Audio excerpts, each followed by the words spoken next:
Buenos días, buenas tardes o buenas noches. Nosotros somos el grupo C de la asignatura Psicología de la Motivación y Emoción y en esta oportunidad vamos a hablarles sobre las fobias. Los integrantes pueden ser apreciados en la pantalla y sin más preámbulos comencemos. La fobia es un tipo de trastorno de ansiedad caracterizado por un miedo extremo y debilitante, ya sea a un lugar, situación o sentimiento. Suele ser irracional, ya sea por su propia naturaleza o por el nivel de miedo que se experimenta, a lo que a menudo lleva a los pacientes a realizar todo lo posible para evitar esa fuente de ese miedo. Existen muchos tipos de fobia, las cuales se agrupan en dos categorías principales: las fobias específicas y las fobias complejas. Las fobias son muy frecuentes en la vida psíquica. Suelen ser patológicos por su intensidad y repercusiones en la vida de la persona. Las fobias son acompañadas ya sea de conductas de evitación del objetivo o de evitación. ¿A quiénes afecta la fobia? Bueno, en este punto vamos a tratar sobre la epidemiología de las fobias. Según la OMS, el 10% del mundo occidental, o sea, Europa y América del Norte, sufre y sufrirá de una fobia. En cuanto a los demás continentes, la aparición de una fobia es menos frecuente y solo la mitad de su población total la padece o llega a padecer. Bueno, en cuanto a los datos señalados, el número de mujeres que sufren una fobia específica dobla al número de varones que la padecen, especialmente las fobias relacionadas a animales como pueden ser roedores, reptiles o insectos, o entornos naturales y situacionales como lo pueden ser los bosques, las alturas o los lugares cerrados. Aquí quiero señalar un dato interesante que indica que la fobia de las mujeres a animales más que nada se da por asociación. ¿Qué quiero decir?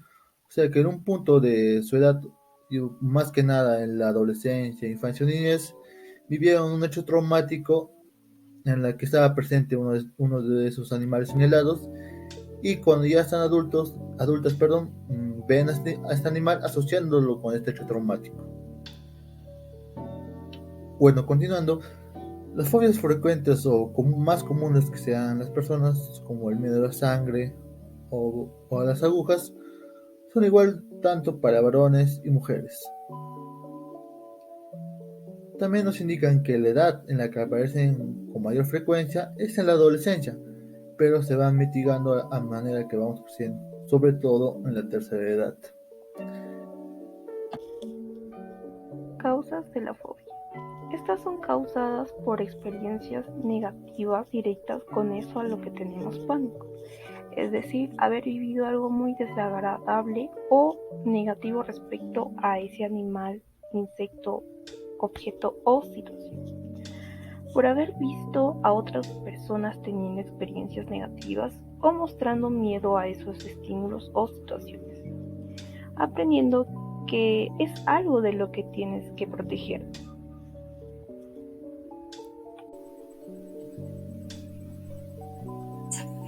Tipos de fobias. Entre los tipos de fobias tenemos que recalcar 5 fobias relevantes e importantes, los cuales serán mencionados. Primero, la ansiedad relacionada con un objeto o situación específica. Esta fobia se caracteriza por las típicas fobias que se dan hacia ciertos tipos de objetos o situaciones. Por ejemplo, sería la agorafobia, la tripofobia, que son miedos relacionados hacia un tipo de estímulo dado en el ambiente social. El trastorno de pánico. Esto se caracteriza más por el miedo intenso o dificultad que se tiene al momento de ser sometido a la fobia.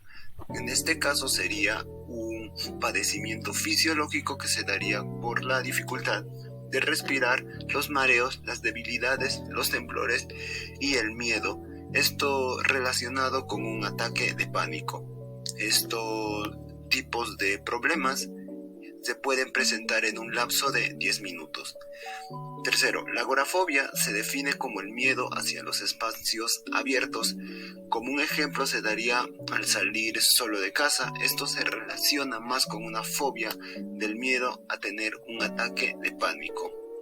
El trastorno de ansiedad social. Esto se caracteriza por el miedo irracional hacia el ambiente social que se puede originar por el maltrato psicológico que se da hacia un individuo, por el rechazo social Ello causa que el individuo al cual es sometido de esta fobia tenga un miedo intenso a ser sometido a la sociedad.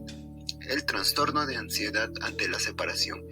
Este trastorno se causa a raíz de un apego patológico que se tiene hacia cierta figura, ya puede ser una pareja o unos padres, los cuales causan una dependencia enfermiza hacia un individuo, el cual tienen una dependencia emocional y física hacia ciertas personas.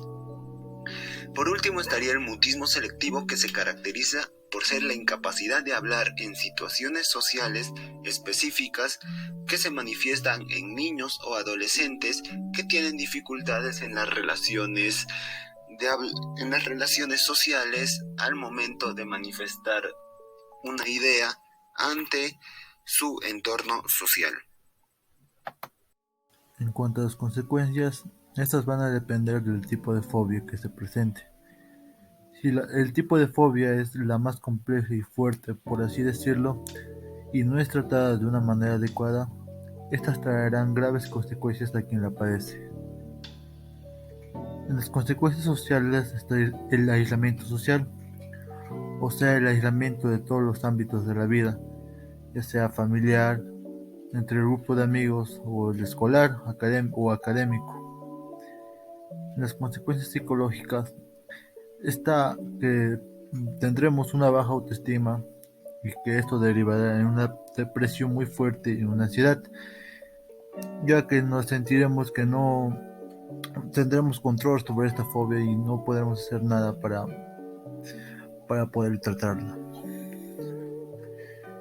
Las consecuencias físicas que van de la mano con las psicológicas, que por ejemplo está el suicidio, cuando ya es un punto muy grave y sin retorno de estas fobias que no son controladas. El abuso de sustancias, como pueden ser tranquilizantes o sustancias tóxicas como la cocaína, la marihuana y entre otras. Y por último las autolesiones, o sea los cortes ocasionados por el mismo individuo hacia su cuerpo. Tratamiento. Podemos encontrar tres tipos de tratamientos, tal así como es la terapia de exposición, que básicamente es la exposición al estímulo fóbico y es una técnica muy común en la desensibilización sistemática, la inundación o la exposición graduada. Y segundo, tenemos la terapia cognitivo-comportamental y la realidad virtual.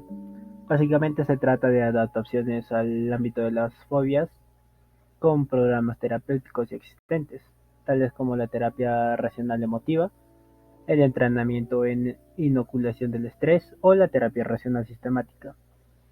Y por último, la terapia biológica, que básicamente es una terapia farmacológica, ¿no?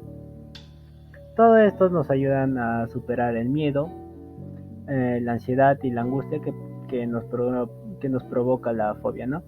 A ganar autoconfianza y recuperar el control de nuestra vida.